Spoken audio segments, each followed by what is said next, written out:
नाम का व्यक्ति जो है वो एसएचओ से कुछ वसूली करता है और उनसे रुपयों की डिमांड करता है और इसी के आधार पर चंद्र प्रकाश जो एसएचओ हैं भरतपुर में, उद्योग नगर थाना के एसएचओ हैं, उनकी शिकायत पर इसका सत्यापन कराया गया और सत्यापन के बाद आज जयपुर में उनको प्रमोद शर्मा को वो जो है 5 लाख रुपए लेते हुए ट्रैप किया गया। सर किस तरीके से मांगते थे, किस बिहार पे मांगते थे, तौर तरीके क्या होते थे इनके और बोलते क्या थे, किस तरह के पुलिसकर्मियों को टारगेट करते थे?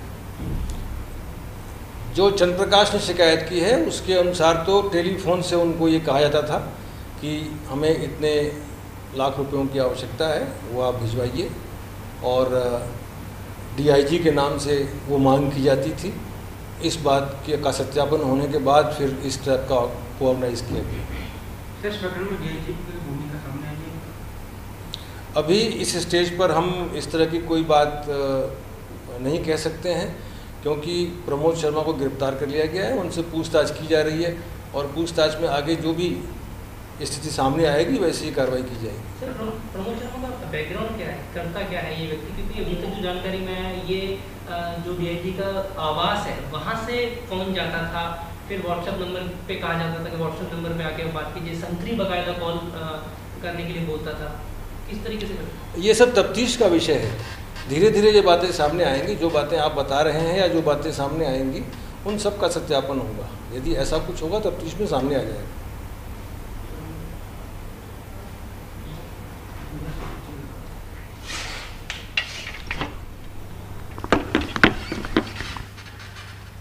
एसपी मुख्यालय में किस तरह की शिकायत आई थी और इस पूरे मामले को लेके तरह तरह की जो जानकारियां हैं वो सामने आ रही हैं, कितनी अभी तक स्पष्ट हो पाई? देखिए अभी तो ये ट्रैप पूरा हुआ ही है और जिस प्रमोद शर्मा नाम के व्यक्ति को एसीबी ने अपनी कस्टडी में लिया है, जो 5 लाख रुपए लेते हुए पकड़ा गया है, वो भरतपुर रेंज आईजी के पद पर जो डीआईजी साहब पदस्थापित हैं उनके नाम से एसएचओ से डिमांड किया करता था और एक ज़िले के एसएचओ के अलावा और कई ज़िलों के एसएचओ से उसकी ये मांग होती थी, ऐसी सूचना भी हमारे पास थी।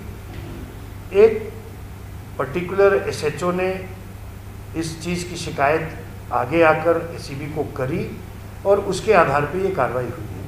जिस व्यक्ति को एसीबी ने अपनी कस्टडी में रखा है हम उससे भी पूछताछ करेंगे, उसके मकान की, उसके दूसरे ठिकानों की हम तलाशी अभी ले रहे हैं। वहाँ से हमें जिस तरह की जानकारी, जिस तरह के दस्तावेज मिलेंगे उससे ये आगे स्पष्ट होगा कि वो किन अधिकारी के लिए या किन किन अधिकारियों के लिए पैसे लेता था और उसका किस तरह का नेक्सस इस तरह का बना हुआ था। अभी इन चीज़ों में बहुत सी अस्पष्टता भी है और हम निर्णायक रूप से कुछ समय बाद जब इससे पूछताछ होके हम साक्ष्य के लिंक जोड़ लेंगे तभी आपको कोई बता पाएंगे। कोई डीआईजी से ताल्लुकात क्या है शख्स का, ये बात साफ हो गई?